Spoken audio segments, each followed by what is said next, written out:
My brain was corrupted, twisted by video games from a young age, and I can even pinpoint the exact moment it happened.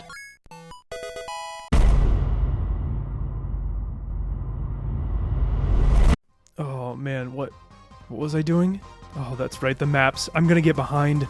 I gotta grab them quick. I'm not being efficient enough. Okay, click the cookies. Click them. Click them. Oh, the paper clips. I forgot. I need more paper clips. I can't run a paperclip business without paper clips. Progression can be a decent way to get you hooked on a game. It's weaponized pretty heavily in all corners of the gaming ecosystem. Climb it. Quick. The anime people. I forgot about the anime people. I need to do my dailies. From battle passes to meta progression to leveling, skill trees, random unlocks, all very different but effective ways to convince you you're getting something done and not just putting off your responsibilities. Some form of progression is almost required in modern games, with even Street Fighter adding a leveling and unlock system to their story mode, though it's not a brand new concept. Back before turning on my console meant needing to update the triangle button on my controller, games used creative ways of making it feel like you were progressing through a whole world rather than just tackling a list of levels. One of my favorite examples of this is in Yoshi's Island, where each world you beat adds an instrument to the overworld theme.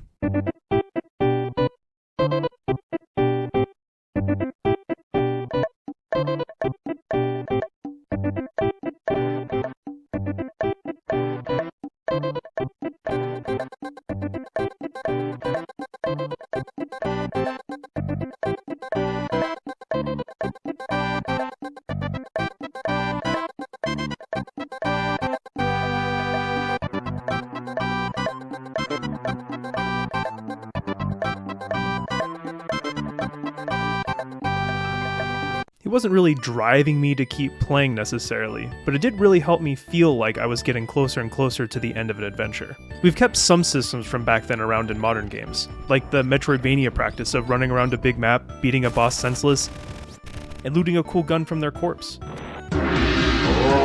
I really like this system. Going back through an area that used to be full of annoying enemies and just wiping the floor with them feels really good. Now, I don't want to say that all of today's progression systems are soullessly designed, dopamine-driven, empty, capitalistic cash grabs made purely to keep your attention on their game and only their game until you add playing it to your daily routine and microtransactions just become a part of your monthly bills.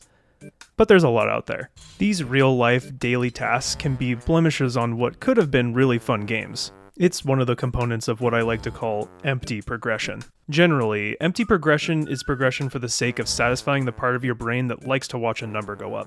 And that's about it. While they're not all bad, empty progression is not something I think we should strive for. Sure, your brain likes watching number go up in Cookie Clicker or unlocking waifus in AFK Idol Girl game number 832, just like it likes to down an entire bag of Doritos in one sitting. But when you finally reach the end of some idle game, when you hit the bottom of that Dorito bag, how do you feel? Do you feel like you progressed through something? Like you had anything to do with playing the game other than letting time pass?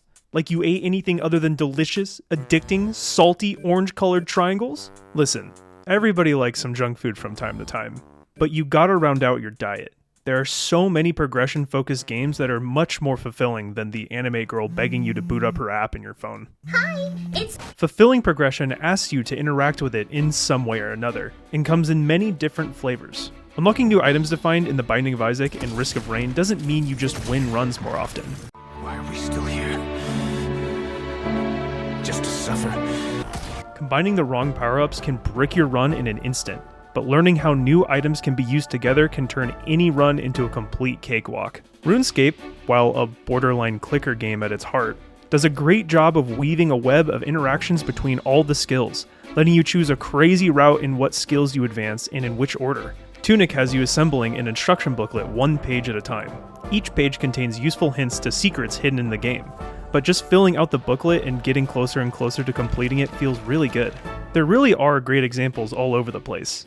I think even some competitive games are starting to figure out progression systems that are more rewarding than opening a loot box for some new cosmetics.